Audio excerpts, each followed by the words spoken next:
आज हम कुछ डेफिनेशंस हैं उसको स्टार्ट करते हैं और उसके बाद फिर देखते हैं कि नेक्स्ट हमारा मॉड्यूल क्या होता है। दो इम्पोर्टेंट डेफिनेशंस हैं। अच्छा, अभी मैं हेडफोन इस्तेमाल करने लगा हूँ, इसका स्पीकर, ये माइक जो है, तो देखिएगा आवाज में गूंज तो नहीं पैदा होती।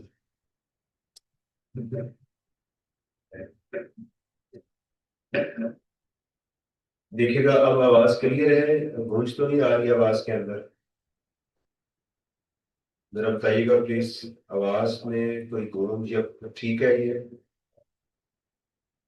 ये लेक्चर 9:30 पे इंशाल्लाह कंप्लीट हो जाएगा।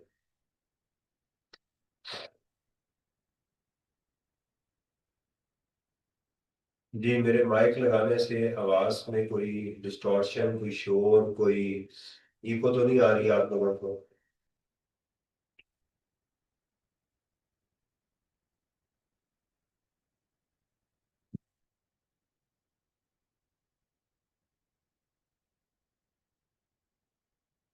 हेलो।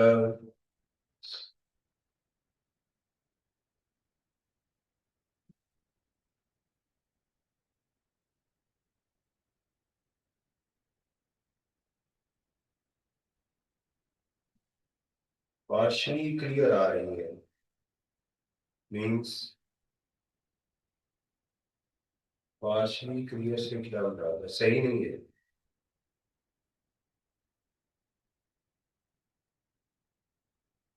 या इस तरह ठीक है?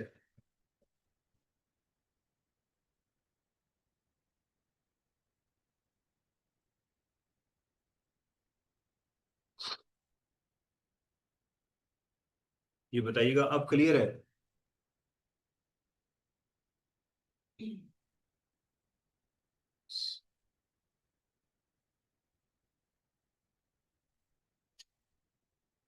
ओके। अच्छा जी, आज हम डेफिनेशन जो है हमारी कुछ इम्पोर्टेंट है जो आपके सेक्शन वाइज नोट्स के अंदर मौजूद है, उसको हम डिस्कस करते हैं। मैं आपके सामने खालिद साहब की जो किताब है उसका चैप्टर आपके साथ शेयर करता हूँ, और वो है section wise income tax important notes. जो है उसके अंदर एक हमारे पास डिविडेंड की डेफिनेशन इंपॉर्टेंट है, राइट। दूसरा हमारे पास जो है वो एसोसिएट की डेफिनेशन इंपॉर्टेंट है, और कुछ डेफिनेशन जो है वो खालिद साहब ने दी हैं, तो इनको अभी हम कवर करते हैं। तो सबसे पहले चलते हैं डिविडेंड के ऊपर। अच्छा, डिविडेंड के ऊपर आपको पता है कि डिविडेंड के अंदर हर वो चीज जो एक शेयर होल्डर को दी जाती है वो डिविडेंड कहलाती है। वो कैश की शक्ल में भी हो सकती है, और वो जो है वो एसेट की शक्ल में भी हो सकती है। उसको आज हम डिस्कस करेंगे कि उसकी क्या लॉ ने शक्लें बताई हैं। स्टूडेंट यहाँ पर कहता है कि सर ये जो कैश की शक्ल में होगी या दूसरी शक्ल में होगी तो उसका टैक्स ट्रीटमेंट चेंज होगा। The answer is no. देखिए, बोनस शेयर का लॉ ने, वो भी एक डिविडेंड की ही एक टाइप है कि कंपनी आपको फ्री शेयर दे देती है, उसका टैक्स ट्रीटमेंट डिफरेंट है। लेकिन अभी जो हम डिविडेंड की टाइप्स पढ़ने जा रहे हैं उन तमाम का ट्रीटमेंट डिफरेंट है, वो सेम है। वो किसी भी शक्ल में डिविडेंड होगा तो आपको टैक्स देना होगा। तो आपका ये सवाल हो सकता है कि सर इन काइंड अगर कोई चीज डिपार्टमेंट दे दे अपने शेयर होल्डर को तो उसका टैक्स कैसे होता है, उसका टैक्स कलेक्ट किया जाता है? ये बात नोट करने वाली है। देखें, एक है कि मुझे कंपनी ने डिविडेंड जो है वो 1 लाख रुपए दिया, तो कंपनी उस लाख रुपए में से क्या करेगी कि लेट्स सपोज 15% उसने टैक्स काट के मुझे 85,000 वो दे दिया। लेकिन अगर कंपनी इन काइंड कोई चीज मुझे दे रही है, लेट्स सपोज कि 1 लाख रुपए की, तो उसको क्या करेगी? उसका तरीकेकार फिर ये होता है कि शेयर होल्डर को कहा जाता है कि भाई तुम जो है वो 15,000 का टैक्स जमा करवा के हमें चालान दे दो।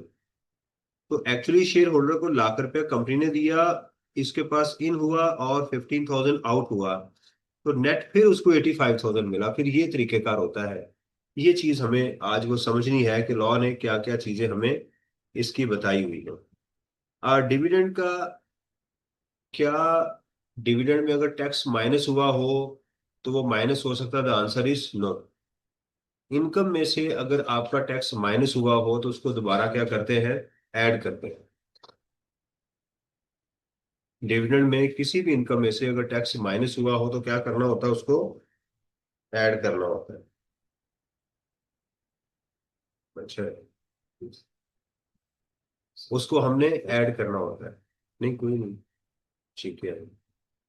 दूसरा ये है कि अगर एक्सपेंसेस में क्या आप टैक्स को ऐड कर सकते हैं, आंसर इस नो, ये दो बातें आपने ध्यान में रखनी कि इनकम में से अगर tax with holding tax minus हुआ है तो आप जब इनकम लिखेंगे तो इनकम ये वाली लिखेंगे, नेट नहीं लिखेंगे।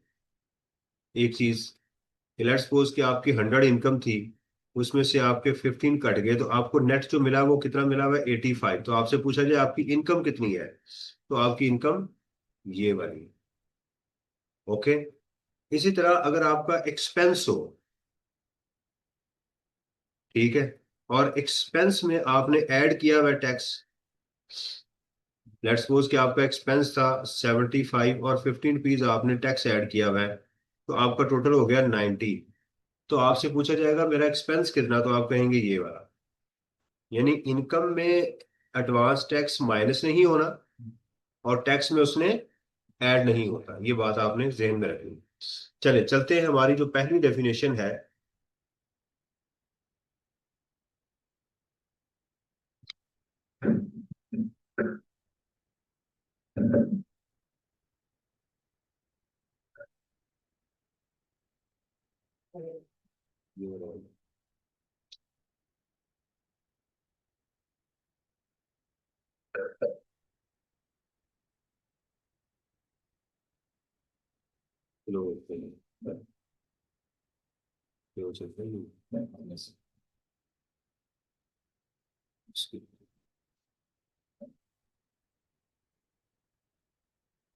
अच्छा जी,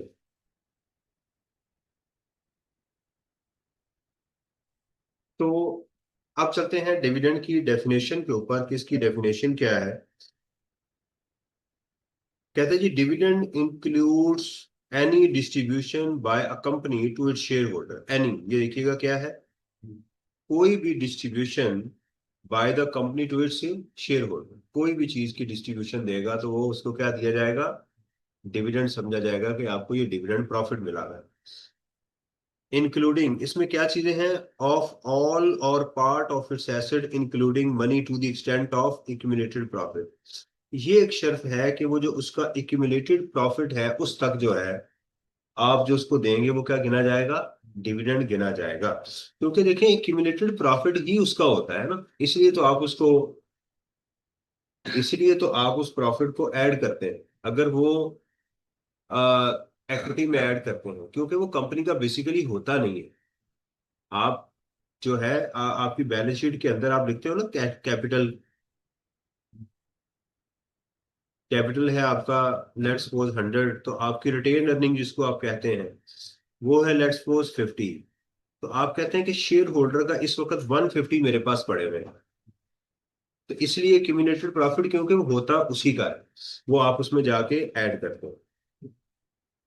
अब लॉ ये कहता है कि अगर आपने इस वक्त शेयर होल्डर को दे दिए 70 रुपीज, तो हम इसमें से 50 रुपीज उसका डिविडेंड समझेंगे और 20 रुपीज किसी और हेड में समझेंगे, यानी समझे उसका कैपिटल आपने वापस कर दिया। देखे ना, उसके टोटल पैसे पड़े हुए हैं ये वाले, बाकी तो उसके पैसे नहीं है ना। असल में कैपिटल, वही कैपिटल क्या होता है, एसेट में से लाइबिलिटीज अगर निकाल दी जाए तो बाकी क्या बचता है, उसका कैपिटल बचता है, जो उसका हिस्सा होता है। अब जब आपने उसको 70 दे दिए तो कॉमन सेंस है कि आपने उसको ये वाले पैसे उसको सारे दे दिए और ये उसका कैपिटल उसको वापस किए। ये उसके जो असल जर था वो उसको आपने रिफंड किया है, ये कुछ और नहीं है। अच्छा, उसमें दूसरी चीज क्या है, debenture of deposit certificate to the extent of accumulated profit. देखें, जब उसने ये वाली बात कर दी थी ना, या खाली ये भी कर दी थी, तो ये उसको करने की वो खास जरूरत नहीं थी। जब उसने कह दिया कि उसको कोई भी चीज वो दे दे, all parts of the asset, all और पार्ट ऑफ द एसेट, तो कंपनी ने अगर अपने डिबेंचर या डिपॉजिट सर्टिफिकेट उसको दे दिए हैं फ्री में, ये चीजें फ्री में होती है, इशू नहीं की गई, क्या उसको दी गई हैं, फ्री में दी गई हैं, तो भाई इसकी लिखने की कोई खास जरूरत नहीं थी। ये डिबेंचर किसके दिए हैं, ये सर्टिफिकेट या डिबेंचर किसके दिए हैं, कंपनी ने अपने, कंपनी के पास कोई डिबेंचर कोई सर्टिफिकेट है, वो उसने उसको दे दिया कि लो अभी हमारी तरफ से तुम्हें गिफ्ट है। लॉ कहता है ये भी डिविडेंड है। और कहता है on liquidation to the extent of accumulated profit immediately before its liquidation. अब इस बात की भी जरूरत, इसकी जरूरत नहीं थी। लिक्विडेशन के टाइम के ऊपर जब कंपनी लिक्विडेट होती है, मिसाल के मैं आपको इसकी एग्जांपल देता हूं, जैसे इसी की एग्जांपल को हमने, ये जो भी हमने एग्जांपल ली, कंपनी बंद हो गई है, कंपनी ने मुझे दिया है 200 रुपीज, क्या दिया है, इसमें मुझे अब दो चीजों को बाइफरकेट करना है कि मेरे असल दर मुझे कितना मिला और मेरे डिविडेंड कितना मिला। तो लॉ कहता है कि इसके अंदर तुम्हारा जो डिविडेंड है वो 50 है, और जो तुम्हारा कैपिटल वापस हुआ है वो कितना हुआ है, 150। कितना हुआ है, मेरा था कितना, 100, तो 100 की बजाय मुझे कितना मिल गया, 150, तो मुझे गेन कितना हुआ, 50 का गेन हुआ। तो 50 मेरा कैपिटल गेन हो गया और 50 मेरा डिविडेंड हो गया। अब हमने सेक्शन 79 के अंदर ये बात पढ़ी है कि अगर आपके लिक्विडेशन के टाइम के ऊपर आपको कोई पैसे मिलेंगे तो वो एग्जेम्प्ट होंगे, गिफ्ट की शक्ल में, gift from relative, spouse to live apart and liquidation.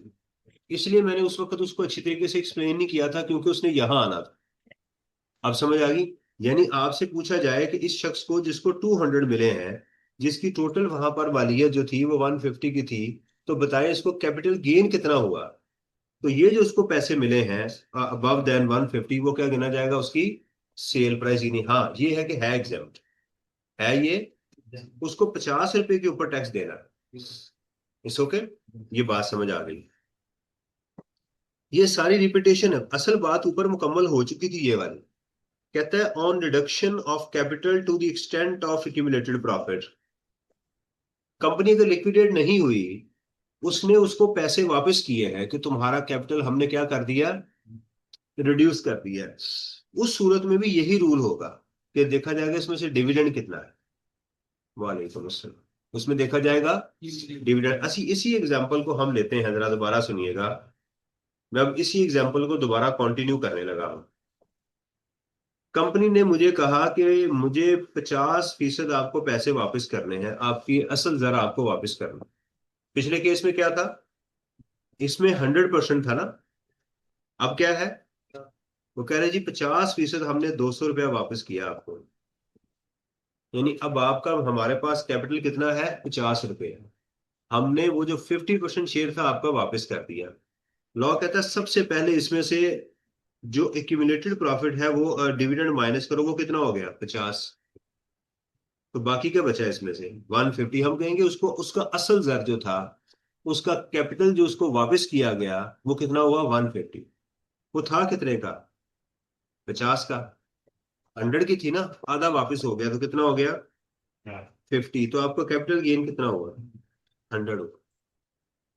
Okay, है ये एग्जाम्प्ट अंडर सेक्शन 79, फिलहाल ये एग्जाम्प्ट है, ये टोटली टैक्सेबल है डिविडेंड। इसके ऊपर आपको जो भी उसका रेट है उसके मुताबिक इसको आपने टैक्स पे करना है। चला गया भाई, ये इस बातें क्लियर हो गई।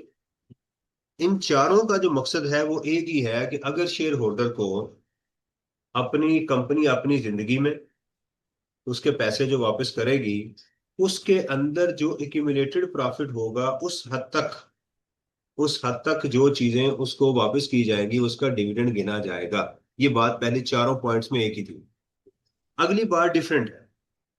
अगली बात यह है कि अगर कोई प्राइवेट कंपनी, ये private company under section 37A या 37 नहीं है, ये वो प्राइवेट कंपनी है जिसको आप उर्फ आम में पीवीटी लिमिटेड कहते हैं, ये वो वाली, क्या है, पीवीटी लिमिटेड है ये। मर गया, काफी देर से काट रहा था।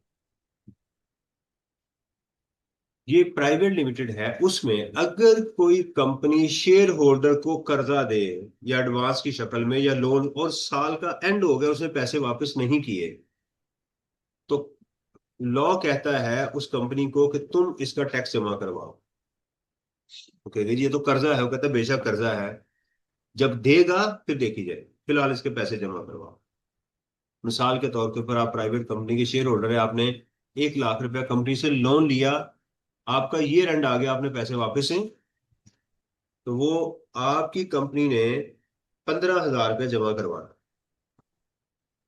सही है, वो आपसे कह के जमा करवा ले या खुद जमा करवा दे, तो उसको जाके वो भर दें। अगर कंपनी खुद नहीं भरती, वो आपको कह देती है, तो आप जमा करवा दें।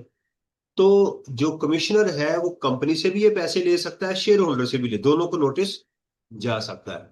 अब आप कहते हैं सर अगर अगले साल उसने पैसे वापस कर दिए, तो फिर उसका ये 15,000 रुपया रिफंड हो जाएगा कि कभी हाँ ये वाकई लोन था।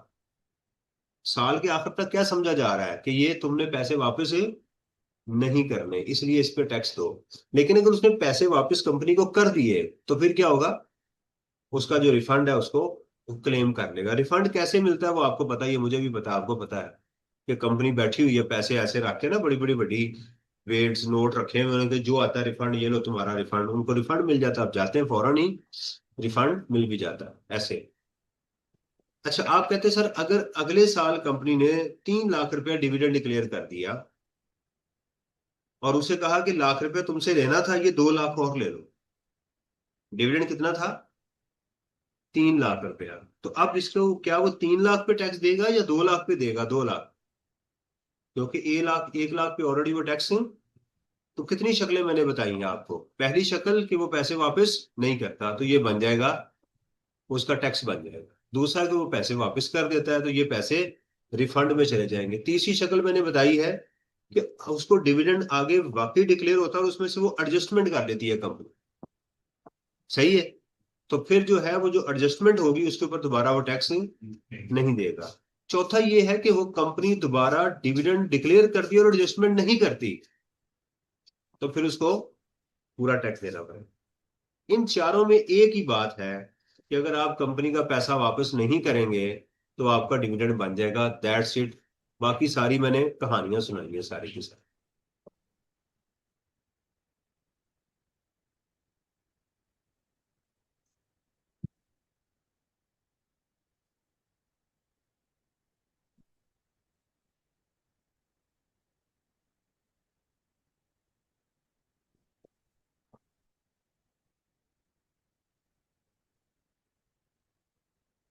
इस ओके, कहता है जी लोन और advance to the extent of accumulated profit. अच्छा, इसकी भी शर्त वही है कि वो जिसने लोन दिया है उसकी शर्त क्या है, एक्यूमुलेटेड प्रॉफिट तक डिविडेंड गिना जाएगा।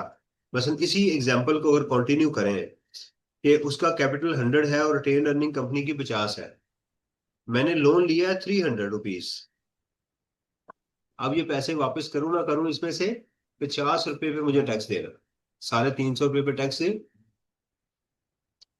to a shareholder by a private company as defined in Companies Act or by trust, including any payment to the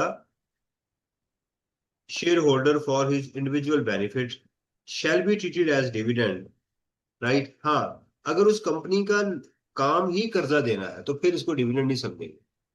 तो जो कंपनी है उसका काम क्या है, कर्जा देना, तो फिर उस सूरत में ये नहीं होगा।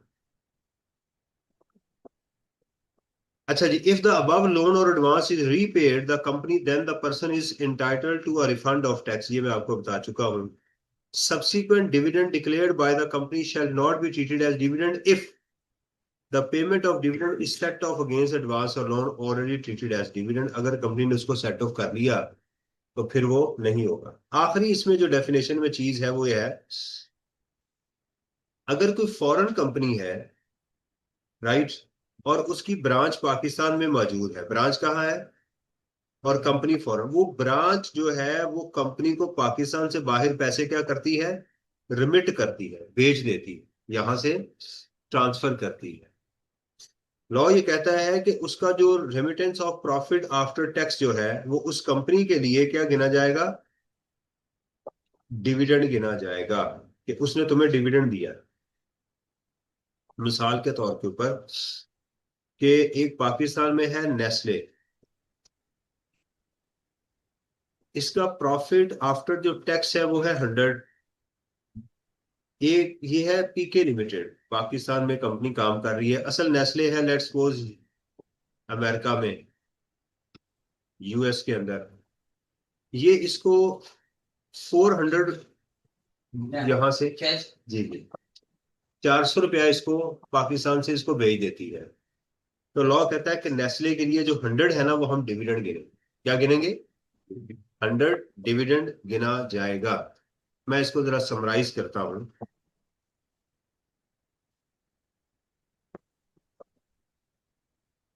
मैं इसको समराइज करता हूं अभी। सबसे पहले लॉ ने कहा कि एक कंपनी अपने शेयर होल्डर को कोई भी एसेट दे दे, वो कैश की शक्ल में हो, वो शेयर्स की शक्ल में हो, वो किसी शक्ल में भी होगा, वो उसको क्या समझा जाएगा? शेयर होल्डर के लिए डिविडेंड उसे कहा जाएगा टैक्स दो। या तो कंपनी उसका टैक्स काटेगी, अगर कंपनी ने नहीं काटा तो शेयर होल्डर वो टैक्स जमा करवा दे। लेकिन उसकी शर्त ये है कि वो उसका डिविडेंड कहां तक समझा जाएगा, जितना कंपनी का अक्यूमुलेटेड प्रॉफिट यानी रिटेन अर्निंग या अक्यूमुलेटेड प्रॉफिट मौजूद है उस हद तक, उससे ज्यादा नहीं समझे। हमने कहा कि अगर कंपनी लिक्विडेट हो जाए तो फिर भी यही रूल होगा। हमने कहा अगर कंपनी लिक्विडेट नहीं हुई लेकिन उसने अपनी यानी पंखा जरा बंद कर दिए। हाँ,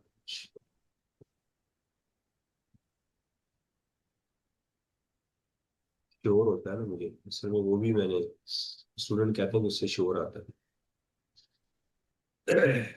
कंपनी में, कंपनी लिक्विडेट हो गई, उन्होंने हर लोगों को कहा कि हम आपका 50% कैपिटल वापस कर रहे हैं, हमारे पास अब इन्वेस्टमेंट अपॉर्चुनिटी मौजूद नहीं है, तो आप जहां चाहें इसको पैसे को यूज करें। ठीक है। उस सूरत में भी यही रूल होगा कि जो शेयर होल्डर को पैसे दिए गए उसमें से जितना रिटेन अर्निंग है उस हद तक क्या समझा जाएगा कि ये क्या है, इसका डिविडेंड वो मौजूद है। चलें इसकी एग्जांपल लेते हैं पास पेपर की।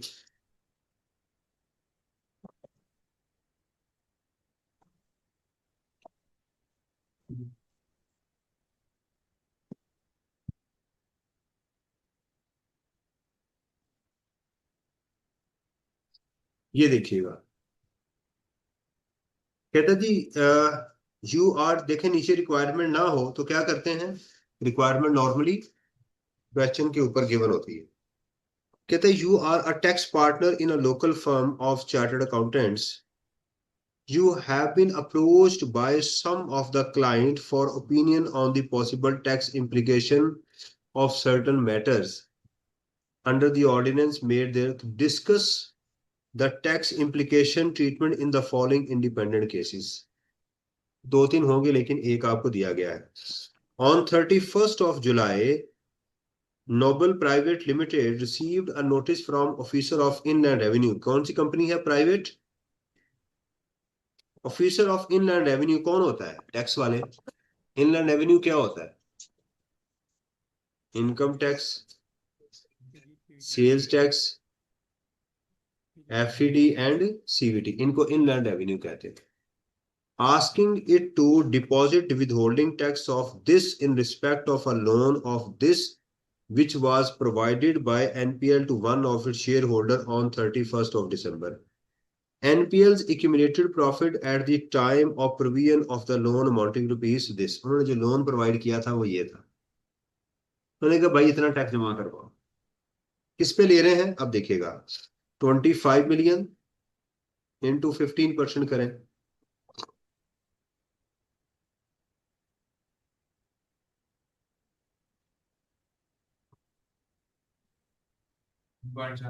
यही बन रहा है ना। उन्होंने कहा जो आपने लोन दिया है वो अनपेड है तो इसके ऊपर आप क्या करें, टैक्स जमा करवाएं। क्या ये नोटिस ठीक है या गलत है? क्या ये नोटिस ठीक है या गलत है? सवाल ये है। गलत है। सवाल ही नहीं होगी। क्यों? हाँ, ये नोटिस होना चाहिए था 20 मिलियन इंटू 15%, यानी 30 लाख का होना चाहिए था नोटिस। नोटिस ठीक है, अमाउंट गलत है उसमें। उसने टोटल लोन का उसे कहा है कि भाई दो, हालांकि टोटल लोन पे नहीं होगा। कहां तक होगा? एक्यूमुलेटेड प्रॉफिट तक होगा। इसमें एग्जाम में एक और सवाल भी आ चुका हुआ है, अब आपकी किताब में नहीं, शायद इसके वो खालिद साहब ने अगली इसके पास पेपर में डाल दिया। वो शिवानी ग्रुप का था। मैं आपको मैं दिखाता हूं इसका चैप्टर जो नेक्स्ट है।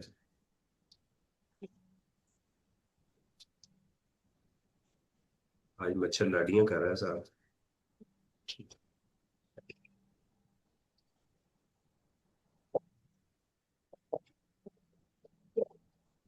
ये देखिएगा, इसमें डिस्कस द, ये मार्च 2022 में आया हुआ है। Tax implication treatment in respect of payment of any sum by a private company to its shareholder by way of a loan। ये आपने वही 3 नंबर का लिखना है यहाँ पे।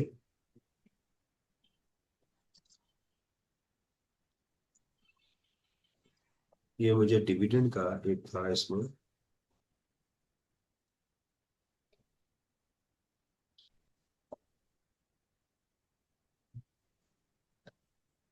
ये भी तकरीबन उसी से मिलता जुलता क्वेश्चन है। On 25th of 8, officer of Inland Avenue has issued a notice to Rahat Food Private Limited to deposit withholding tax in respect of loan amounting to rupees this given to Mr. Nadeem by treating the amount of loan as notice was served the profit of the company. देखें, बिल्कुल तक वही है ना question, same है।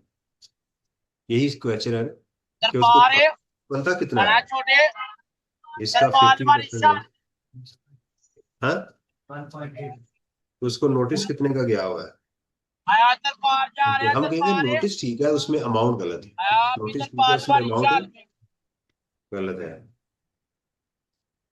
बाकी भी करते हैं, पहले जरा मैं उसका देख लूँ। दरबार है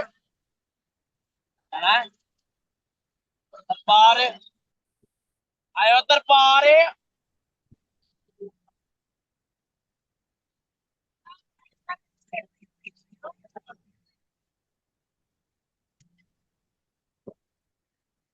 देखिए, नोटिस आ रहे हैं डिपार्टमेंट को। आया दरबार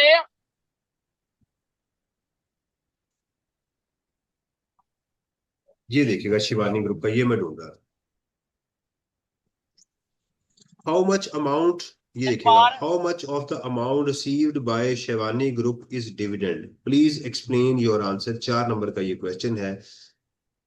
तो 2002 के अंदर ये टेस्ट हुआ है। शिवानी ग्रुप के लिए कितना है? Rose company limited has paid up capital of 5 million consisting of 500 share of 10 each. 5 million का है तो 5 लाख शेयर हैं, 50 लाख का 5 lakh. On 30th June, the company balance sheet shows accumulated profit of 1.15 lakh रुपए है। लास्ट ईयर द कंपनी, अच्छा इसका मतलब ये हुआ कि क्वेश्चन में अभी कहीं और आपने accumulated प्रॉफिट का लफ्ज पढ़ा, दरबार किसी और जगह पर टैक्स के भी, अकाउंटिंग नहीं, मैं टैक्स की बात। तो इसका मतलब अगर एग्जाम में ये accumulated प्रॉफिट की फिगर देगा तो आपका ध्यान इधर आना चाहिए। लफ्ज को देख के ना तो आपको थोड़ी सी एंगल को सेट करना है। लास्ट ईयर,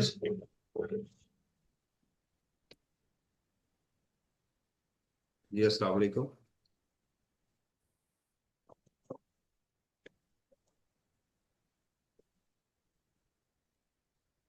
आया प्यारे दरबार आया इधर दरबार बारिशाल में बड़ा बड़े हो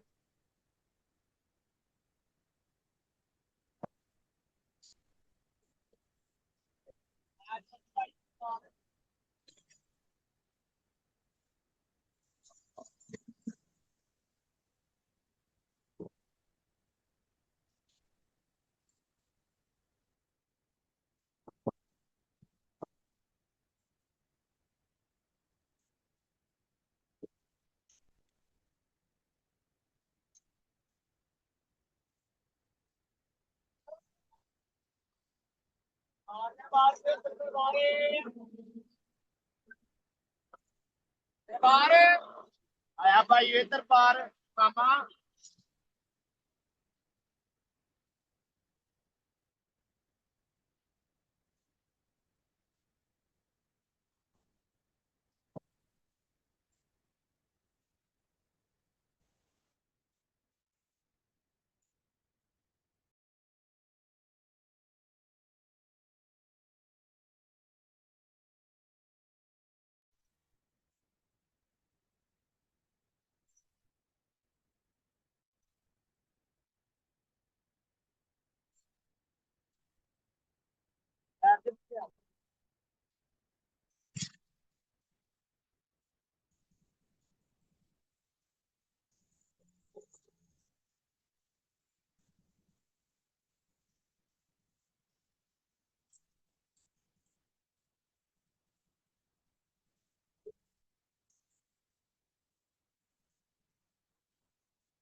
हम्म, मैंने तो ऑफ किया हुआ। अच्छा जी,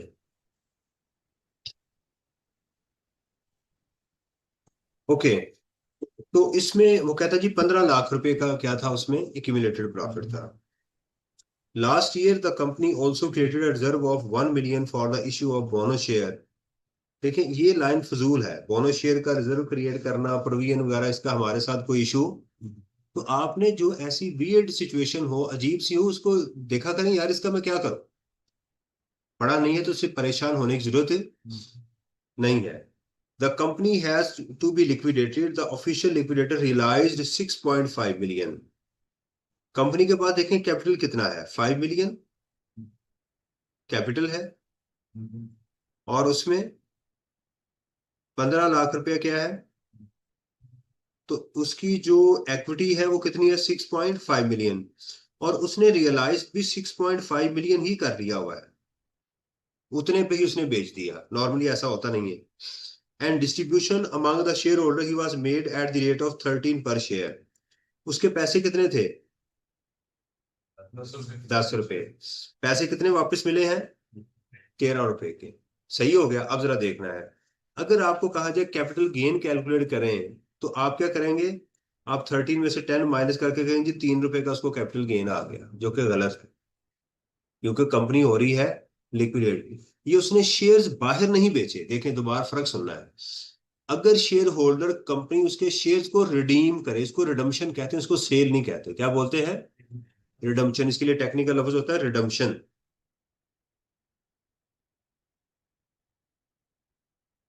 रिडम्पशन के केस में हमें सबसे पहले उस प्राइस में से डिविडेंड को माइनस करना होता है, फिर सेल प्राइस निकलती है। क्या पहले माइनस करना होता है, डिविडेंड। अब उसने जो 65 लाख को रियलाइज किया है, इसके अंदर सबसे पहले लॉ कहता है कि डिविडेंड को माइनस करो। डिविडेंड कितना है इसमें से, 15 लाख रुपया। और शेयर प्राइस कितनी है, 5 मिलियन। ओके। शिवानी ग्रुप के इसमें कितने हैं, 2 लाख। ओके। अब अगर आप इसकी प्राइस को कैलकुलेट करें कि 15 lakh divided by number of share, तो आंसर क्या आएगा आपके पास, 3 रुपए पर शेयर। तो कंपनी डिविडेंड कितना दे रही है, 3 रुपए पर शेयर। शिवानी ग्रुप के पास कितने पैसे हैं, उसका शेयर है 2 लाख है। तो इसमें उसको टोटल कितने मिले हैं, 13 रुपए। तो कितने आ गए, 2.6 मिलियन। इसमें डिविडेंड कितना है, 3 रुपए पर शेयर। तो आप कहेंगे कि इसमें इसका जो डिविडेंड है वो है 2 लाख इंटू 3, तो 6 लाख रुपया। ये इसका जवाब बनता है। और बाकी क्या है इसका, जो बाकी पैसे उसको 20 लाख मिले हैं, वो उसके कैपिटल की सेल प्राइस है। कैपिटल की क्या है, तो परचेज प्राइस क्या थी, 10। तो 10 में से 10 उसके माइनस हो गए, तो उसका कैपिटल गेन भी नहीं हुआ। होता भी तो एग्जेम्प्ट होता, क्योंकि लिक्विडेशन के ऊपर गेन एग्जेम्प्ट होता है। इस ओके, ये थी। दूसरी डेफिनेशन है जी हमारे पास एसोसिएट की।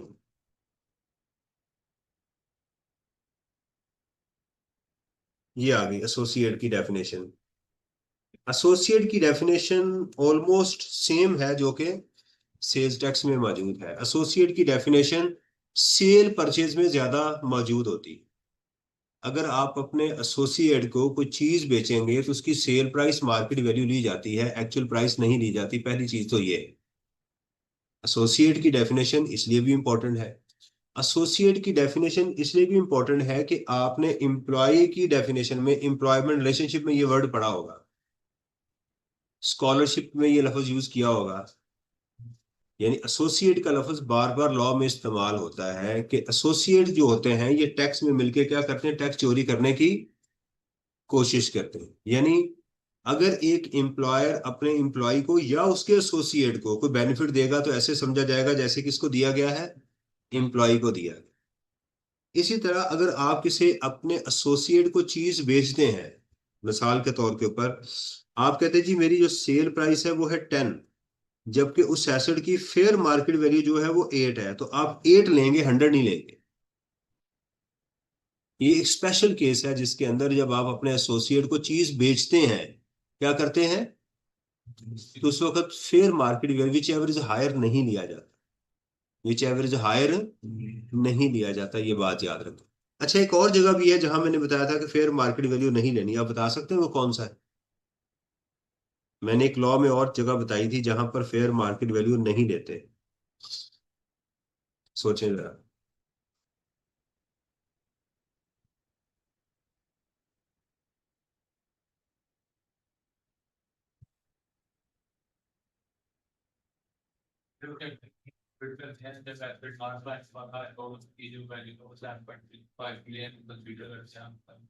उसकी फेयर मार्केट वैल्यू कहते हैं करते हैं कहाँ पे? बिजनेस के अंदर व्हीकल लॉन्च साइन कर रहा है, एसेट की वैल्यू 10 मिलियन से वो ज्यादा चली जाती है, हम 7.5 बिलियन कंसीडर करते हैं उसकी वैल्यू फेयर वैल्यू। उसकी कॉस्ट नहीं लेते, उसकी कॉस्ट नहीं लेते। और आपको मैंने सेल्फ हायरिंग का केस बताया हुआ था, अगर आपको याद हो तो सेल्फ हायरिंग के अंदर मैंने आपको बताया था।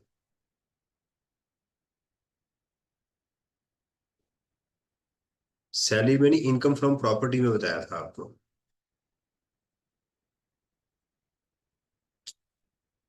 आपको मैंने इनकम फ्रॉम प्रॉपर्टी में बताया था कि सेल्फ हायरिंग के केस के अंदर आप जो है वहां पर रेंट और fair market value of rent which ever is higher नहीं लेते, ये था वो।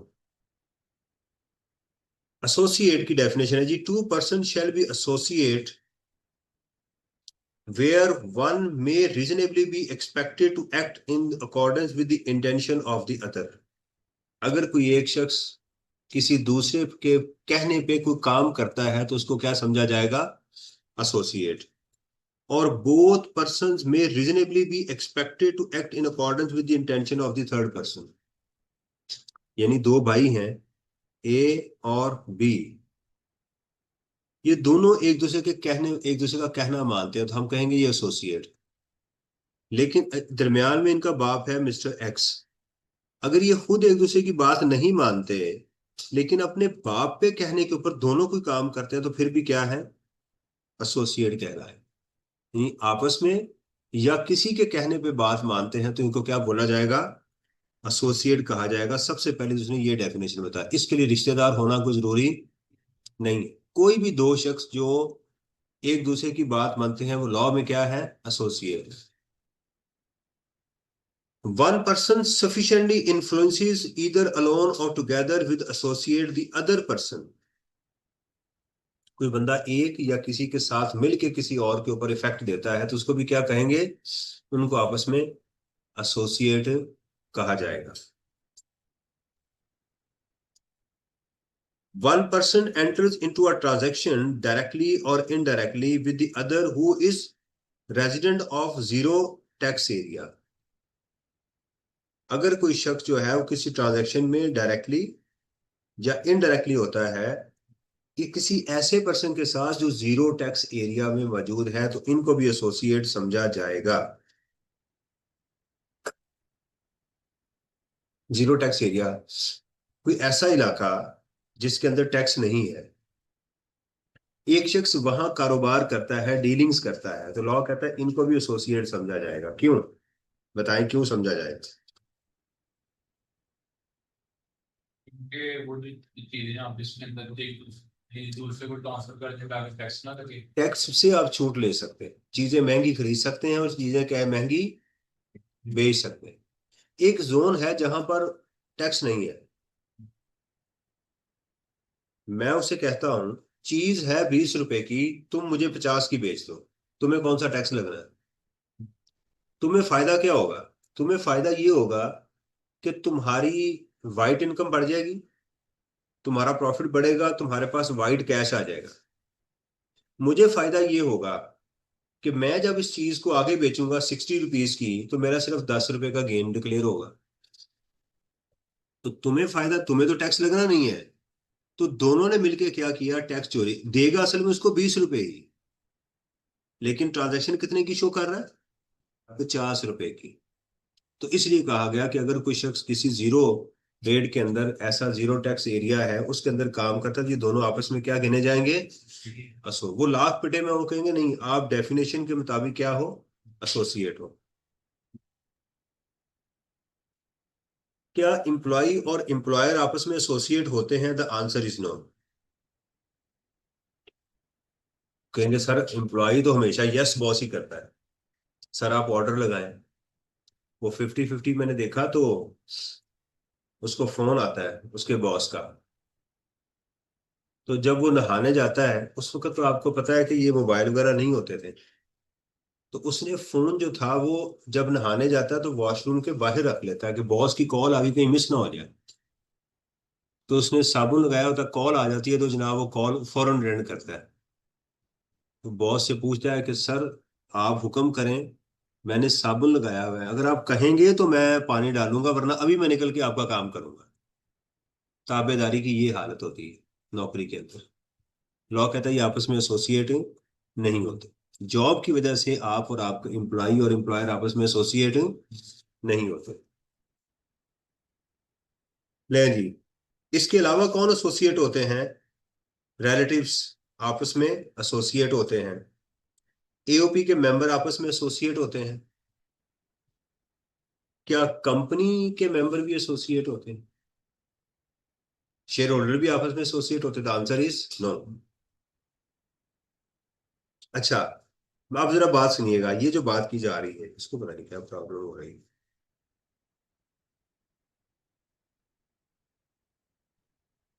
देखें, एक कंपनी है, उसके मेंबर हैं XYZ, और कंपनी का नाम है टीपू एंटरप्राइजेस, ये एओपी है।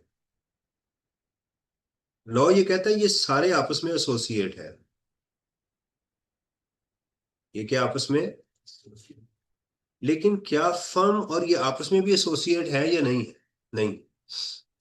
देखिए, फर्म एक अलग एंटिटी है, ये मैंने आपको बार बार बता चुका हूं। फर्म एक अलग एंटिटी होती है, मेंबर एक सेपरेट एंटिटी होते हैं। वो कहता हो सकते हैं अगर किसी मेंबर के इस फर्म के अंदर 50% या उससे ज्यादा शेयर होल्डिंग होगी, तो वो बंदा और वो फर्म आपस में क्या होंगे। ये डेफिनेशन क्यों इंपॉर्टेंट है ये वाली, इसलिए कुछ लोगों की एक जैसे एक फर्म है वो कपड़े का कारोबार करती है, बिजनेस करती है। वो शख्स खुद भी कपड़े का कारोबार अलग से भी करता है, फर्म भी करती है और खुद भी, तो आपस में ये लेन देन कर सकता है ना फर्म के साथ, तो प्रॉब्लम क्रिएट करेगा। लॉ कहता है कि क्या ये फर्म और ये बंदा आपस में एसोसिएट है? The answer is no. हाँ, अगर इस शख्स के इस फर्म के अंदर खुद या इसके एसोसिएट, इसकी उसकी बीवी भी वहां पार्टनर है, मिलके इसके अंदर 50% या उससे ज्यादा शेयर होल्डिंग है, तो फिर ये आपस में क्या है, एसोसिएट कहलाए। ओके।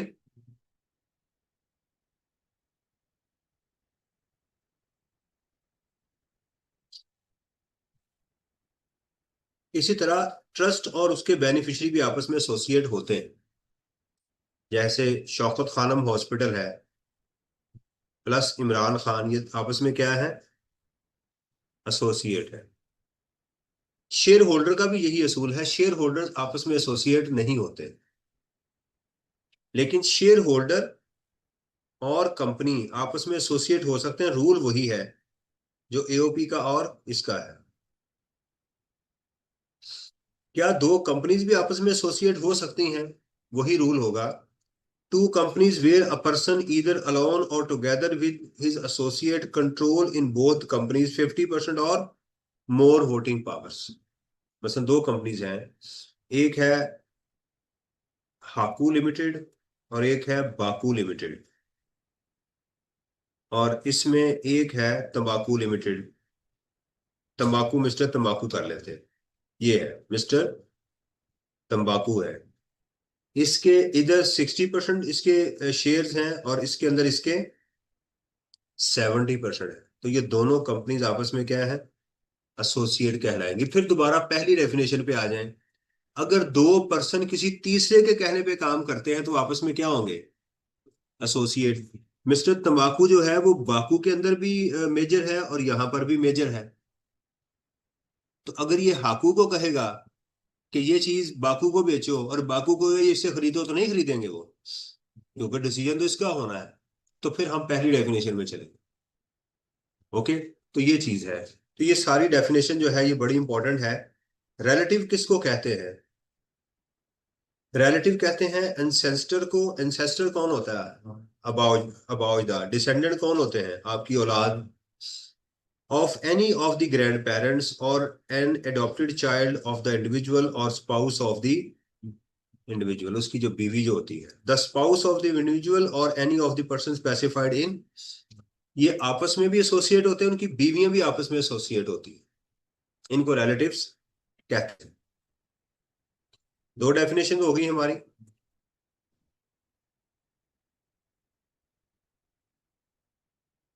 अच्छा, आई कैप ने ये जो डेफिनेशन मैं पढ़ रहा हूँ ये चैप्टर उसने शुरू में ऐड किया हुआ है, खालिद साहब ने एंड पे, और आई कैप ने अपनी किताब में इसको तीसरे चौथे चैप्टर में रखा हुआ है। इनकम किसको कहते हैं? ये डेफिनेशन मैंने देखी नहीं कभी एग्जाम में। Any amount chargeable tax income होगी। Any amount subject to collection reduction of tax under FTR, वो भी आपकी इनकम होगी। जो भी इनकम जिसको लॉ कह देगा वो इनकम होगी, या इनकम का लॉस होना वो आपकी इनकम होगी। अगर कहीं पर आपको लॉस हो गया है तो इनकम ही उसको बेसिकली ट्रीट किया जा रहा है। इसकी खाला साहब ने एक डेफिनेशन बताई भी थी, मुझे भूल गई है, इसकी एग्जांपल दी थी।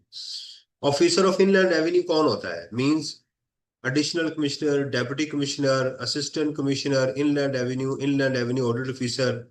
ये जो बार बार वर्ड आप सुनते आ रहे हैं ना, तो बता रहा है कि ऑफिसर ऑफ इनलैंड रेवेन्यू किसको कहते हैं? District taxation officer, assistant director audit, any other officer however designated or appointed by the board for the purpose of this ordinance। ये भी डेफिनेशन मैंने कभी नहीं देखी। Principal officer with reference to the company और एओपी कौन होता है? Director, manager, secretary, agent, accountant और any similar office and any person connected with the management or administration of the company or AOP upon whom the commissioner has served a notice। Principal officer होता है कि किससे बात करेंगे? Company तो कोई नहीं है ना, कंपनी क्या है? कुछ भी नहीं है, कंपनी तो बेजान है ना। उसका एक प्रिंसिपल ऑफिसर रखा जाता है ताकि जिससे बात की जा सके। Tax payer means any person who drives taxable income and include any representative of a person who drives taxable income. मैं नहीं हूं तो मेरा रिप्रेजेंटेटिव जो है उसको भी टैक्स पेयर ही समझा जाएगा। Any person who required to deduct और collect tax as withholding agent, उसको भी, जो किसी का टैक्स काटता है उसको टैक्स पेयर समझा जाएगा। तो कहेगा जी मैं तो लोगों का टैक्स काट के आपको जमा करवा रहा हूं, वो टैक्स क्यों काट रहे हैं? खा भाई आपको, या कोई वही नाजल हुई थी आपके ऊपर, कुछ ट्रांजैक्शन किए तो टैक्स काट रहे हो ना, तो लिहाजा तुम भी क्या हो, tax payer. Any person who required to furnish return of income under this ordinance, section 114 याद करें। हर कंपनी, हर एनपीओ जिसके पास जायदाद हो, फ्लैट हो, चैम्बर ऑफ कॉमर्स में रजिस्टर्ड हो, वो सारे क्या कहलाते हैं? टैक्स पेयर कहलाते हैं। इंडस्ट्रियल अंडरटेकिंग की जो आखिरी डेफिनेशन है, इंडस्ट्रियल अंडरटेकिंग का असल मकसद होता है मैन्युफैक्चरर। ये लफ्ज भी आपने, आखिरी डेफिनेशन है इसकी, आपने बार बार सुनी होगी, इंडस्ट्रियल अंडरटेकिंग, इंडस्ट्रियल अंडरटेकिंग क्या होती है, जरा इसको एक दफा पढ़ लेते हैं। ये डेफिनेशन जरा आज भी पढ़ लीजिएगा, एग्जाम से एक दिन पहले भी पढ़ लीजिएगा। बात का पता है क्या होता है, ऐसी ऑड आइटम्स एग्जाम में आ जाती है जिसको हमें देखना पड़ता है। ये उसने तीन चीजें बताई हैं, ए, बी, सॉरी, सी और डी। ए को छोड़ के पहले हम बी को पढ़ते हैं। A person directly involved in the collection of building, roads, construction में building, road, bridges, other such structure or development of land to the extent and for the purpose of import of plant and machinery to be utilized in such activities। वो बंदा जो ये construction के काम में involve है और इस पर्पज के लिए बाहर से मशीनरी वगैरह भी इंपोर्ट करता है, तो वो क्या समझा जाएगा? इंडस्ट्रियल अंडरटेकिंग समझा जाएगा। आप कहेंगे सर जरूरत क्या है डिफाइन करने की? क्योंकि कुछ बेनिफिट इंडस्ट्रियल अंडरटेकिंग को दिए जाते हैं और इसकी वजह से टैक्स रिजीम भी चेंज होता है। A resident company engage in hotel, तो होटल्स क्या होते हैं पाकिस्तान में? इंडस्ट्रियल टेकिंग है। Telecommunication companies operating of Pakistan telecommunication authority, तो पाकिस्तान में होटल्स और telecommunication company, BHT. BHT hospital है पाकिस्तान में। शालामार हॉस्पिटल का पुराना नाम क्या है? शालामार हॉस्पिटल, आजकल उसका नाम है शालामार हॉस्पिटल। चेंज करने की जरूरत पेश आई इनको। नाम था बिजनेसमैन ट्रस्ट हॉस्पिटल, बीएचटी बोलते, मैं बीएचटी जा रहा। तो चूंकि उस इलाके में महंगा था तो लोगों ने बिजनेसमैन के नाम से इनको बदनाम करना शुरू कर दिया। तो कारोबारी लोग इकट्ठे होकर काम कर रहे हैं, साथ ट्रस्ट भी लगा हुआ था, बिजनेसमैन भी हैं और ट्रस्ट भी है। तो वो ट्रस्ट क्या हुआ जो बिजनेस ही कर रहा हो। तो फिर इस नाम को खत्म करके उन्होंने इसका नाम क्या रखा कि हम इसको इंडस्ट्रियल अंडरटेकिंग में डाल देते हैं। B stand for builder, H stand for telecommunication company. क्या जबरदस्त हो गया, ये पेपर में नहीं लिखे आना करवा। अगर कोई बिल्डर नहीं है, होटल नहीं है, टेलीकम्युनिकेशन कंपनी नहीं है, तो वो कैसे पता चलेगा कि ये इंडस्ट्रियल अंडरटेकिंग है? एन अंडरटेकिंग विच किसान and which employees 10 or more person in Pakistan and involves the use of electrical energy or any other form of energy which is mechanically transmitted and is not generated by human or animal energy। जिसके पास job करते हैं और वो उस electrical या दूसरी energy को, जो बायोगैस नहीं उसने लगाई हुई, वो नहीं लगाया हुआ, कोई भी मैकेनिकल एनर्जी क्या करता है, एनर्जी यूज करता है। पहली बात, अगर उसके पास 20 पाकिस्तान में and does not involve the use of electrical energy और energy which is mechanically transmitted, वो फुटबॉल वगैरह जो बनाते हैं वो तो एनर्जी नहीं, वो हाथ से बनाते हैं ना सारे। पहले क्या कहा कि जहां पर वो इंसानों की या जानवरों की एनर्जी को इस्तेमाल नहीं करते बल्कि इलेक्ट्रिक, ये कौन सी होती है? ये जितनी मशीनें लगी हुई हैं, खराद मशीनें लगी हैं, ये सारे क्या है? ये वो लोग जहां पर लोग कम है लेकिन मशीनें ज्यादा, भी इंडस्ट्रियल अंडरटेकिंग कहलाते हैं। या उन बंदे ज्यादा है और वो इलेक्ट्रिकल एनर्जी यूज, फुटबॉल बनाते हैं वो हाथों से सिलाई करते हैं, कोर्ट में करते हैं ना, वो वाले उनकी बात की जा रही, ये भी इंडस्ट्रियल अंडरटेकिंग कहलाएंगी। In the building, generation or distribution of electrical energy or supply of hydraulic power और working of any mine oil well, ये सारे लोग शिप बिल्डर हो गए। और कौन आ गए? हाइड्रोलिक पावर जो वो आ गए, माइनिंग वाले, ऑयल वेल वाले आ गए, ठीक है, मिनरल जो निकालते हैं ये सारे ही, और मैन्युफैक्चरर, ये सारे मिलके क्या बन जाएंगे? असल हमारे लिए ये है डेफिनेशन कि जो मैन्युफैक्चरिंग करते हैं लोग इलेक्ट्रिकल एनर्जी के साथ या 10 करते हैं तो क्या कहलाते हैं? इंडस्ट्रियल। आज का आखिरी चैप्टर का हिस्सा जिसको आज हमने कंप्लीट किया। देखें, एक चीज मुझे एक स्टूडेंट करके कहा कि सर मैं इससे अभी मुझे तसल्ली नहीं हो रही। तसल्ली इसलिए नहीं हो रही कि जब तक हम उसके पास पेपर नहीं करें। टेक्निकली मेरा ख्याल है कि मैंने सारी चीजें कंप्लीट कर ली हैं, लेकिन दोबारा एक वीएन में आएंगे तो देखेंगे कुछ चीज उसमें रह तो नहीं गई। ठीक है, मेरा अपना जाती ख्याल है कि मैं कोई चीज खास छोड़कर नहीं आया। जो मेरे ख्याल में आपके जहन में हो सर फलां चीज रहती है तो वो भी मैं आपको करवा दूंगा, मेरा अपना जाती ख्याल है। लॉसेस के अंदर जो था वो मैंने आपको सारा करवा दिया। और मसलन अगर शुरू से चलें, सैलरी उसमें हमने कुछ नहीं छोड़ा, income from property, capital gain हो गया। बिजनेस के अंदर हमने वो सारे सेक्शन, तकरीबन सेक्शन वाइज ही हमने तैयारी की हुई है उसके अंदर। सेक्शन 113 भी हमने किया, डिप्रिसिएशन को भी हमने किया, अनएब्जॉर्ब डिप्रिसिएशन को भी हमने किया, डिस्पोजल को भी हमने किया। तो उसमें मेरा नहीं ख्याल, लॉसेस के अंदर भी हमने तमाम लॉसेस को डिस्कस किया हुआ है, कैरी फॉरवर्ड, ब्रॉड फॉरवर्ड, ये सारी चीजें भी हम डिस्कस कर चुके हुए हैं ऑलरेडी। रिटर्न असेसमेंट और अपील में रिकॉर्ड का मैंने कहा था जरा एक दफा दोनों का आई कैप किताब से एक दफा रीड कर लीजिएगा, बाज का चीज वो दे देता है उसमें ना। अच्छा, अब हम ये काम करते हैं कि इसका पास पेपर देखते हैं। मैंने कहा कि इसके पास पेपर के बगैर हमारा कुछ नहीं है। अब जरा इसके जो पास पेपर है उसकी तरफ चलते हैं और उसको वन बाय वन हम देखते हैं। ये सेक्शन है जी 18B।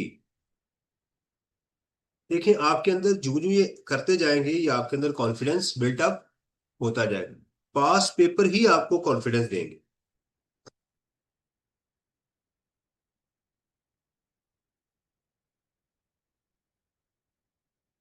नहीं जी, मार्च 2021 का क्वेश्चन है हमारे पास, इसी का मैं अगला वो कर रहा हूं। अंडर द प्रोविजन, यहां से शुरू हो रहा है, briefly explain the tax treatment of the above arrangement in the income tax return for mistake. जहां उसने एक्सप्लेन कहा है ना तो बेटा आपने एक्सप्लेन ही करना है, बड़े तरीके से इंस्ट्रक्शंस को फॉलो करना जरूरी है। टैक्स ये है जी 220X2, तो एक रिक्वायरमेंट हो गई। दूसरी, ये कौन सा सांप है? दो मुंह वाला। Also specify the head of income under each of the above received will be classified. Treatment बताएं और जिस हेड में जाएगी वो भी आपने साथ ही बताना है। और हमारा टैक्स ईयर कहां से स्टार्ट हो रहा है?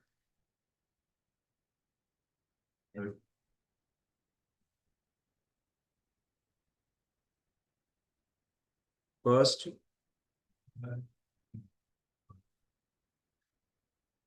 X2 तक। On first, Mrs A separated from her spouse, ये मिसिस ए है, एक औरत है, and decided to live apart with her 6 years old son. 6 साल बच्चा है और वो उससे अलहदा हो गई। ये किस तरफ ध्यान जा रहा है?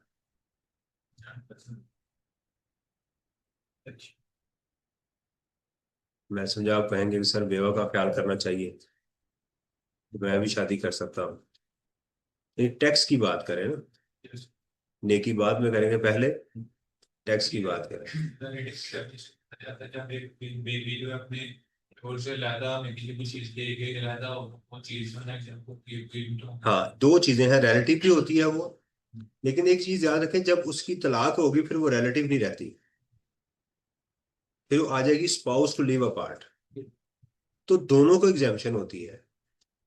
एक सेक्शन में बीवी को दी गई है एग्जाम्पशन और एक में ट्रांसफर को हस्बैंड को वो दी गई है।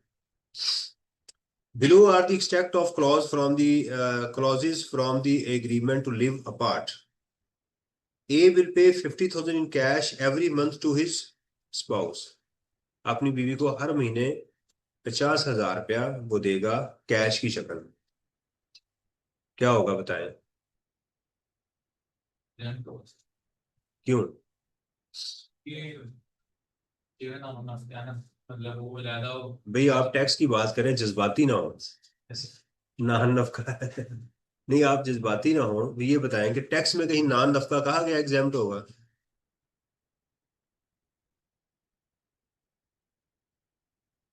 रिलेटिव वो है नहीं। Any amount received by spouse to to live apart, live apart. वो तो ठीक है। ये जो आगे लिव अपार्ट के बाद भी दे रहा है, अगर उसमें देखा जाए तो ये उसमें आ जाती है। वैसे बात देखी जाए तो ये जो जितनी अमाउंट दे रहा है ना लिव अपार्ट, लॉ ने अमाउंट को या पीरियड्स को मेंशन नहीं किया हुआ कि कितने पीरियड तक देता जाएगा। वो हर महीने देगा। असूल इसका बनता है कि सारी एक ही बात अगर करती है तो सारी चीजें एग्जाम्प्ट हो जाती है। Mr. A will continue to pay his son's monthly school fee of 10,000. ये तो उसका रिलेटिव है ना, बच्चे को तो नहीं तलाक दी जा सकती ना। बच्चा तो मरते दम, रहम के रिश्ते तो हमेशा आपके रहते हैं, उनको आप तोड़ भी नहीं सकते। उनको सूरह निसा की जो पहली आयत है वो इसी के ऊपर है। अल्लाह ताला ने कहा कि जिन रिश्तों का वास्ता मुझे देते रहो, ख्याल किया करो, ये रिश्ते मैंने बनाए। Mr. A will transfer the ownership of a shop in her spouse's name. The shop was already used by a tenant at a monthly rent of this. Mrs. A will be entitled to receive the rent from the date of transfer of ownership in her name. On first, the ownership of the shop was transferred in her name. अब जरा देखिएगा, अगर मैं थोड़ा सा इसको सख्ती बरतना शुरू करूं तो टू लिव अपार्ट को मैं कहता हूं उस वक्त जब उसको अलैदगी हुई, उस वक्त जो पैसे दिए गए, जो कुछ दिया गया वो एग्जाम्प्ट है। तो उसमें फिर ये शॉप ही आती है एग्जाम्प्ट। ये टैक्सेबल हो जानी चाहिए क्योंकि ये अलैदगी के बाद चीजें दी जा रही है ना, बेनिफिट्स। मेरे ख्याल में कानून के मुताबिक तो सारा कुछ एग्जाम्प्ट हो जाना चाहिए, क्योंकि कानून ने इसको कहीं स्पेसिफाई नहीं किया हुआ कि कितनी देर तक ये पैसे देते रहे। लेकिन अगर हम उसको कट लगा दें उसी पॉइंट के ऊपर तो फिर हम ये बात करेंगे कि ये किस में दिया जा रहा है, कैश की शक्ल में। हाँ, अगर वो इसको देना चाहे तो बैंक की शक्ल में दे दे, लेकिन बैंक की शक्ल में कोई लोन तो नहीं दे रहा ना। तो आप किसी से बैंक की सूरत में या किसी एसेट की शक्ल में कोई भी चीज ले ले, वो एग्जाम नहीं होती अगर आपका वो रिलेटिव नहीं है। गिफ्ट रिलेटिव से लिया जा सकता है। गिफ्ट किससे लिया जा सकता है? रिलेटिव से लिया जा सकता है। एक बच्चा कहता सर ये जो बातें आप बताते हैं मैं लिखूं कैसे हाथ से? कहता सर अंग्रेजी में लिखनी है। तो मैं क्या अंग्रेजी में लिखें? कहता सर मुझे अंग्रेजी नहीं आती। इसका मेरे पास क्या जवाब है? पहले दिन से बता रहा हूं, जेमिनाई के साथ आप बात करें, गपशप लगाएं, अंग्रेजी तभी ठीक होगी। लिखेंगे तो होगी ना। मैं पैदा होते अंग्रेजी बोल रहा था, अपने अब्बू को कहता हाय पापा वेयर आर यू फ्रॉम। मैंने तो जाके छठी क्लास में अंग्रेजी पढ़ना सीखी है। लिखते हैं ना तो मेहनत करनी पड़ती है इसके लिए। कोई ऐसे बादाम नहीं है बाजार में कि आप खाएंगे यार आज अंग्रेजी वाले बादाम दे दो, तो आपका सॉफ्टवेयर इंस्टॉल हो जाए जाके अंदर अंग्रेजी वाला, और आप उसके बाद आपकी अंग्रेजी चलनी शुरू हो जाए। पुश्तो वाला कोई सॉफ्टवेयर है? ऐसा तो नहीं है। तो इसलिए आपको सीखनी पड़ेगी। ओके, इसका सोल्यूशन देखते हैं। इसके सोल्यूशन में खालिद साहब ने क्या लिखा है।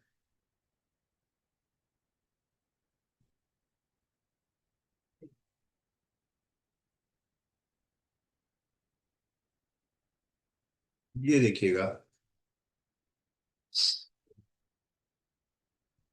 ये देखिए पहली बात तो खालिद साहब ने लिख दी है, therefore monthly this and school fee of this payment would be considered sport payment will be shown exempt. ये खालिद साहब ने कहा जी एग्जाम्प्ट है। Since the ownership of the shop was transferred, the rental income from shop will be considered as sport payment, ये भी exempt है। Rental income जो है वो उसको टैक्सेबल होगी। बिल्कुल ठीक है जी, हम सही सोच रहे थे।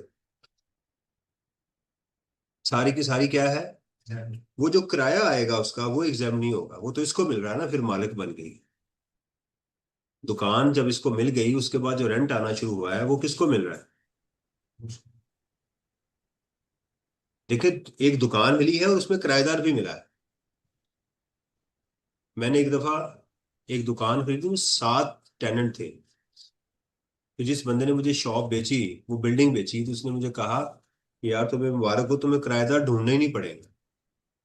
मैं खुश कि किराएदार भी मिल गए और बिल्डिंग भी मिल गई। फिर मुझे किसी, जब मुझे मेरी तबीयत साफ हुई ना, उन बंदों ने मुझे जो तंग किया और बिल्डिंग खाली नहीं कर रहे थे, मैंने बिल्डिंग बेचनी थी, कि मुझे किसी ने कहा कि सबसे पहला असूल ये होता है कि बिल्डिंग क्लियर लेनी चाहिए। तुम्हें किस बेवकूफ ने कहा था कि तुम किराएदार समेत लो? इसका कॉन्ट्रैक्ट सारे किराएदारों का किससे हुआ हुआ है? पिछले मालिक के साथ। तुम्हें तो वो जानते ही नहीं है। समझ आ रही? तो ये मेरा जिंदगी का एक असूल था कि जब भी बिल्डिंग लेनी है, क्या लेनी है? क्लियर। उसके कागजात चेक करो, बिल्कुल भरोसा करने की कोई जरूरत नहीं। पिछले दिनों एक साहब थे मेरा, उन्होंने कॉन्ट्रैक्ट करवाया, मैंने उनको फी दे दी। मैं ये वाकया आपको सुनाता हूँ। मैं हूँ इमरान शहजाद और एक है मिस्टर एक्स। मैं, एक मेरा एजेंट है, उसने मेरा और इसका कॉन्ट्रैक्ट करवाया और मुझे उसने एक डॉक्यूमेंट दे दिया कि भाई ये आपका कॉन्ट्रैक्ट की कॉपी है और ले जाए, फला दिन इसके पास जाइएगा तो ये आपको एंटरटेन करेगा। मैंने इससे पूछा कि भाई ये कॉन्ट्रैक्ट पे तुमने दिया हुआ है? मैंने कहा नहीं। मैंने इसको कॉल की कि भाई वो जिसके नाम तुमने डॉक्यूमेंट दिया हुआ है कि जी मेरा आपके साथ कॉन्ट्रैक्ट हो गया हुआ है, वो कहता है मेरा डॉक्यूमेंट ही नहीं है। मिसाल दे रहा, मैंने अपनी इंश्योरेंस करवानी थी, किसी जगह पे जाना था। उसने कहा जी मैं, वो कह रहे जी हमारे पास हमारी कंपनी ने डॉक्यूमेंट नहीं इशू किया हुआ। ये साहब मेरे ऊपर तप गए, आपको मेरे ऊपर एतबार ही नहीं, मैं जाली डॉक्यूमेंट दे रहा हूँ। मैं क्या, इससे क्या बात है, मैं आपको पैसे दिए मैंने। थर्ड पार्टी को इसमें ऑन करना चाहिए था। तुम फ्रॉडिये हो। तो ये एक अंदाज होता है लोगों का आपको प्रेस करने का। तुम्हें यार एतबार ही नहीं है। भाई किस चीज का एतबार? तुमने पैसे नहीं दिए, तुमने एतबार किया मेरे ऊपर कि जब कॉन्ट्रैक्ट मिच्योर होगा तब दे देना। आपने तो एक मिनट का वसा नहीं खाया, भी पैसे दें। आप भी मेरे ऊपर एतबार कर लें फिर पैसों का। तो इसलिए फल खरीदते हुए, कोई काम करते हुए एतबार कोई चीज नहीं होती। जब भी आप एतबार करेंगे, इस मीन्स कि आपको चूना लग रहा है, कत्था भी लग रहा है, चूना भी लग रहा है आपको। तो सगा भाई है, कोई भी है, एतबार कोई चीज नहीं होती। Let the contract to be very fair. ये मैं आपको पहले बता दूं, मारे जाएंगे बिल्कुल। जितने आप देखें, उसकी किसी की मदद करनी है करें, उसका ख्याल करना वो अपनी जगह करें। इस डीलिंग के अंदर कभी ना ऐसा काम किया करें। आपका सगा भाई हो, वो कह रहा है जी फलां दिन को पैसे दूंगा, उन्होंने कहा जी एक बंदा साथ होगा। मुझे जब भी किसी ने ये कहा है ना, ये बात किसी को बतानी नहीं है, मैंने धोखा ही खाया वहां पर। मैंने कहा नहीं, अब नहीं मैं आपसे कॉन्ट्रैक्ट करूंगा। अगर ये एक ऐसी चीज है, फाइनेंशियल मैटर हो रहा है, अल्लाह ने कहा है कि तीसरा बंदा रखो। तुम कह रहे हो कि यार प्लीज इतने लाख रुपए मुझे दे दो। यार बात ना करना, मेरी बड़ी इज्जत है। कि तेरी इतनी इज्जत है तो मैं कोई जलील आदमी हूँ? उसके बाद तुमने ही मुझे जलील करना सबके साथ। Don't do that. उन्होंने कहा यार फिर मैं माजरत, मैं नहीं ये काम कर सकता। एक थर्ड पर्सन ऐसा होगा जिसको आप जानते, जो मुझे गारंटी दे के हाँ यार मैंने पेमेंट इसको करनी है, जिसको यह कम से कम पता जरूर हो। कोई गारंटी ना दे, उसको पता जरूर होना चाहिए कि इसने इसको पैसे दिए हुए। अंडरस्टैंड? उसे चेक ले ले उसके अकाउंट का, मुझे यार चेक दे लो। क्योंकि यार एतबार नहीं है। उन्होंने कहा जी नहीं यार फिर मैं माजरत चाहता हूँ। सुन्नत यही है, मेरे अल्लाह ने मुझे ये कहा हुआ है कि मुझे कोई गारंटी चाहिए। समझ आई ना? बाद में आप उससे पैसे लेने के लिए उसकी मिन्नतें कर रहे होंगे, झूठ आप बोल रहे होंगे। मैं आपको पहले बता दूं कि यार मुझे फलां जगह पैसे चाहिए, मुझे फलां जगह पैसे चाहिए, और वो आपको कहेगा यार तू मर चलना है, यार तू थोड़ा मेरा ख्याल कर। ये करेगा वो, और आप उसको गालियां दे रहे होंगे, दिल में गंदी गालियां दे रहे होंगे, तो लड़ाई तक बात पहुंचेगी, पैसे भी मरवा बैठे। आप कह रहे होंगे यार पैसे थे आते सर, आ जाएंगे पैसे, लेकिन आपको बड़ा होने के नाते आपको नसीहत कर रहा हूँ। आबिद साहब आगे जी। आबिद, मार्च 2019 का क्वेश्चन है। Advise Abid about his obligation relating to tax assessment proceeding pending arising against her grandfather. किस पता चल रहा है ना? दादा है और ये क्या है, पोता है। दादा, दादा की पोती हूँ, सुना हुआ है ना? है, मैं दादा की पोती हूँ, तो ये वो है दादा, और ये आबद पोता है, ये पोती नहीं है, ये पोता है। ये किस तरफ ध्यान जा रहा है, समझ आ रही है कि इसकी कोई असेसमेंट हो रही है दादा की, तो इसके ऊपर ऑब्लिगेशन आ रही है। तो ये जो जो इसका लीगल रिप्रेजेंटेटिव है वो उस हद तक सिर्फ है जितना उसको वहां से पैसा मिलेगा, उससे ज्यादा वो responsible. Abid is the legal representative of his grandfather since his death on this and manages his estate worth rupees 28 million. On this date, he received a notice from the income tax department requiring him to make payment of this million against his grandfather income for the tax year this. The notice also required him to submit detail of grandfather income for the tax year this. पूरी जिम्मेदारी इसके ऊपर आएगी, क्योंकि उससे कितना मांगा जा रहा है, 8 लाख रुपया कि वो जमा करवाओ। तो इसकी रिटर्न भी ये फाइल करेगा। क्यों? टैक्स पेयर तो दादा था, ये क्यों फाइल करेगा बताएं? ये अभी हम टैक्स पेयर की डेफिनेशन पढ़ के आए। जो रिप्रेजेंटेटिव होता है वो क्या होता है, वो भी टैक्स पेयर कहलाता है, लिहाजा इसके ऊपर नोटिस पूरा सर्व होगा और इसकी रिटर्न भी फाइल करेगा। अच्छा जी, नेक्स्ट क्वेश्चन है जी हमारे पास हैदर का।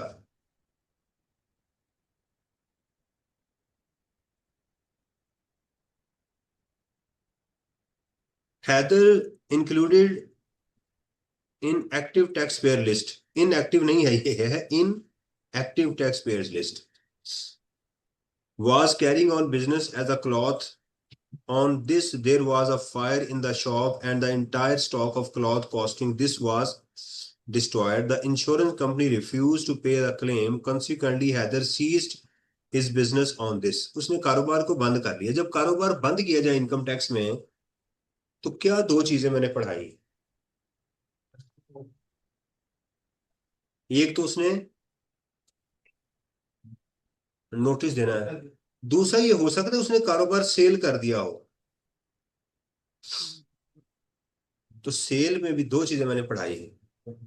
तो फिर उस हद तक अपनी रिटर्न फाइल करेगा, और उसके बाद जिसको उसने कारोबार सेल किया है वो करेगा, सक्सेसर जिसे कहते हैं। और अगर ये दौड़ गया तो फिर सक्सेसर इसका टैक्स देगा। दो चीजें पढ़ाई। यहां पर पहली सिचुएशन ये वाली क्रिएट हो रही है। After cessation of business, Heather filed an appeal against the insurance company and was able to recover this as full and final settlement from the insurance company in tax year required. State the requirement that Heather should comply with on cessation of business on this date. तो उसको क्या करना है, 15 फरवरी 2000X8 तक notice देना है। Okay, briefly discuss the treatment of recovered amount in this. जो उसको अमाउंट मिली है उसका तरीकेकार क्या होगा। याद रखें, cessation of source of business पढ़ा था ना, सेक्शन 72 था गालबन, कि अगर कोई आपका बिजनेस कोई एक्टिविटी खत्म होगी और वहां से कोई रिकवरी आएगी तो ऐसे ही समझा जाएगा कि वो एक्टिविटी आपकी खत्म, वो अभी भी लाइव, तो लिहाजा ये आपकी बिजनेस इनकम समझी जाएगी। तो बिजनेस इनकम कितनी होगी उसकी, 1.3 मिलियन, और उसमें उसका जो स्टॉक था तो इसका बिजनेस लॉस हो जाएगा, जिसको कि वो कैरी फॉरवर्ड कर सकता है। बिजनेस लॉस कैरी फॉरवर्ड, बस ये इसका जवाब होगा कि जनाब उसका ये लॉस गिना जाएगा और इसको carry forward.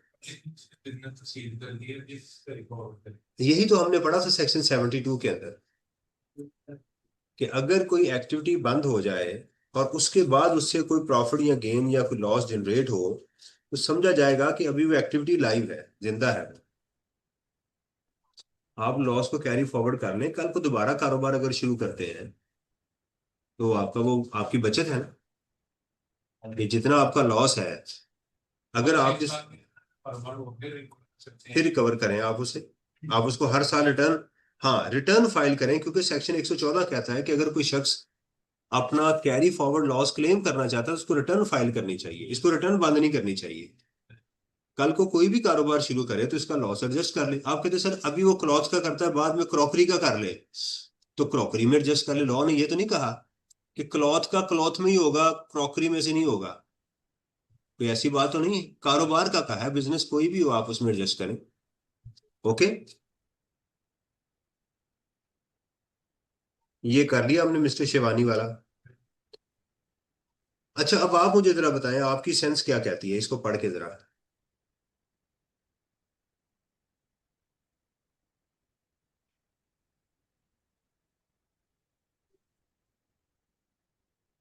Mrs Rice separated from her spouse due to certain disagreement. Husband लिखने में क्या मसला लॉ इसको, ऐसा क्या है स्पाउस स्पाउस, इसे क्या मुराद है, कोई लड़की तो नहीं होगी ना, वो मुसलमान है, लड़का ही होगा कोई, तो लिख दे फ्रॉम हिज हस्बैंड। इतना मॉडर्न बनने की क्या जरूरत है जी।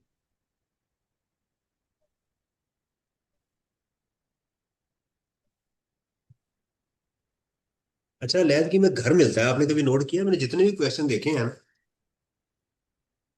लैदगी में घर जरूर मिलता है, कोई प्रॉपर्टी जरूर मिलती है। क्या ख्याल है? मैंने बहुत सारे एग्जाम में क्वेश्चन देखे हैं, उसमें प्रॉपर्टी में नॉर्मली यही होता है, घर या कोई दुकान वो मिल रही होती है। ये ऐसा नहीं है कि एग्जामिनर बनाता है, ऐसे रियलिटी में भी ऐसे ही होता है। ये जो आपको क्वेश्चन दिए जाते हैं ना, ये रियलिटी का हिस्सा होते हैं। एग्जामिनर जब सवाल बनाता है ना, उसके दिमाग में खाम ख्याली नहीं होती, वो मरीख पे बैठ के क्वेश्चन नहीं बनाता, जमीन पे बनाता है और उसमें उसका इम्पैक्ट आता है। जी, क्या होगा इसका ट्रीटमेंट, और जो रेंट आएगा वही same. Under the provision of this describe the following term associate. अच्छा, ये 2 नंबर की है, यहां वो पूरी नहीं लिखनी है पेपर में, तो वो लिखेंगे तो टाइम जाया कर रहे हो। अब सिर्फ पहला पार्ट आप लिखेंगे, वो पूरी डेफिनेशन को कवर कर जाएगा। एसोसिएट से क्या मुराद है कि अगर कोई दो शख्स एक दूसरे की इंटेंशन पे काम करें, या वो दोनों किसी तीसरे की टेंशन पे काम करें, तो आपस में एसोसिएट कहलाते हैं। और साथ आप लिखेंगे some other persons are also defined as associate as per the law, that's it. तो इसलिए आपको नंबर बता रहे हैं कि जैसा मुंह वैसी चपेट। तो पहली बेसिक चीज बता के एक लाइन लिख दें, और some other conditions are also specified by the law to tell about the associates. Circumstances in which, अच्छा एक स्टूडेंट का कल मैंने क्वेश्चन देखा तो उसने मुझे दिखाया, चेक कर, वो हर जगह वर्किंग बना रहा था वो, और अपने न्यूमेरिकल में वो आइटम्स भी ले रहा था जो कि एग्जाम में गिवन ही नहीं थी। ज़कात क्वेश्चन में नहीं गिवन, ज़कात लिखी हुई है। मैंने कहा जी वो सर आपने कहा था वो टेम्पलेट पूरा, मैंने ये नहीं कहा था, मैंने कहा था उसको सोचना है, क्या करना उसको।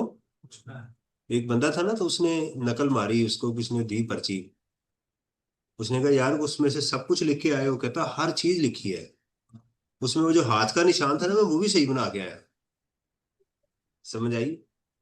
तो ये एक मैं अज्यूम कर रहा होता हूँ कि पढ़ने से मुराद होती है कोई चीज रह ना जाए, उससे टेम्पलेट पूरा नहीं पहले पेपर में छापना। ओके,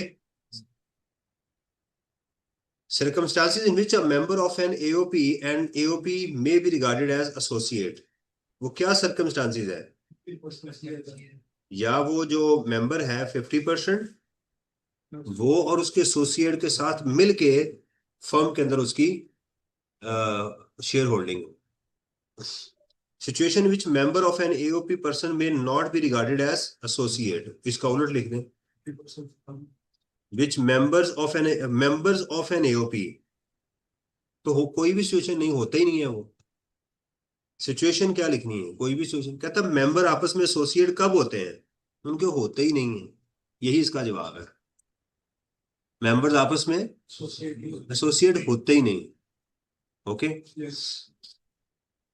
मियां बीवी हो तो कहा नहीं जा सकता। डिस्क्राइब, सितंबर का है, describe whether tax authorities would be able to recover the amount of tax after Mubeen death and what would be the extent of such recovery. उसका जो लीगल रिप्रेजेंटेटिव है, एक्सटेंट क्या है, स्टेट का। शाबाश। Comment on the status of the proceeding initiated against Mubeen. Mubeen के खिलाफ जो भी प्रोसीडिंग्स होंगी उसके लीगल रिप्रेजेंटेटिव के खिलाफ समझी जाएंगी। क्वेश्चन पढ़ लीजिएगा, यही आपको समझ आएगी ऊपर से। स्टूडेंट कहता है जी इसमें सवाल कैसे आएगा, ऐसे आएगा। सर कोई और तरीका, यही तरीका है। सर मैं जवाब कैसे लिखूंगा, जैसे बताया जा रहा है। किस में लिखूंगा, अंग्रेजी में लिखेंगे आप। ओके, फिर एसोसिएट की डेफिनेशन आ गई। State the circumstances under which a shareholder in a company and the company. ये बात देखनी है, शेयर होल्डर की नहीं, shareholder and the company may be regarded as. तो क्या रूल है उसका, 50% वाला, कि अगर कोई शेयर होल्डर खुद या अपने एसोसिएट से मिलके कंपनी में 50% या उससे ज्यादा शेयर होल्डिंग हो।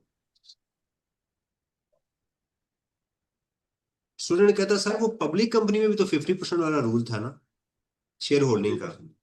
वो पब्लिक और प्राइवेट कंपनी के लिए था। अच्छा, एक कंपनी प्राइवेट हो या पब्लिक हो उससे क्या फर्क पड़ता है, कंपनी को फर्क पड़ता है। फर्क किसको पड़ता है, उसके शेयर होल्डर को, उसके शेयर होल्डर को फर्क पड़ता है। देखें रिवीजन जब मैं करवाऊंगा ना, तो अब मैं इन चीजों को कंक्लूड कर रहा हूँ, फिर आप ज्यादा एंजॉय करेंगे। उस वक्त मैं इन चीजों को सम अप कर रहा होता हूँ। यही चीजें कि अभी पब्लिक कंपनी है उससे बोनस मिला, अच्छा प्राइवेट कंपनी है उससे बोनस मिला, राइट। बोनस शेयर्स मिले हैं उस कंपनी से, आपको राइट शेयर्स मिले हैं उस कंपनी से, क्या होगा, टैक्सेशन क्या होगी। डिविडेंड इन स्पीशी मिला है, डिविडेंड मिला है कंपनी से, फिर क्या होगा, आपने शेयर्स खरीदे हैं तो क्या होगा, बेचे हैं तो क्या होगा। तो वो सारी चीजें आपके जहन में आना शुरू हो जाएंगी। सितंबर 2013, advise Mr. A as regards the following: extent of A's liability respect of income earned by his uncle before this। Uncle फौत हो गए होंगे, ठीक है। His obligation relating to tax assessment proceeding, देखें बार बार रिपीट हो रही है वही चीजें। ये कंफर्म है कि अंकल की बात की जा रही है तो अंकल फौत हो गए होंगे। Mr. A is responsible for managing the property of his uncle who died on this। बगैर देखे मैंने बता दिया। आप कहेंगे सर आपने पिछले साल भी क्वेश्चन पढ़ा होगा, नहीं। The approximate worth of the property is 7 million. In August, a notice was received from Income Tax Department 85 lakh रुपए दे। कितना देगा वो, इतनी, इस तक वो रिस्पॉन्सिबल है, इस तक वो रिस्पॉन्सिबल नहीं है। ओके, दोनों का जवाब अलग अलग देना है। पर्सन से क्या मुराद है, ये भी कोई पूछने वाली बात है। क्या है, individual, AOP, company and federal government. Circumstances, a company and its shareholders shall be considered as, वही बार बार बातें आ रही हैं। Tamba limited is again manufacturing of pharmaceutical, the board of directors has approved 3 year loan to one of its major, किस तरफ जा रहा है, dividend की तरफ। एक्सप्लेन करें उसका, ठीक है जी। तो ये था जी हमारा अभी तक जो हमने चीजें अल्हम्दुलिल्लाह वो की हैं।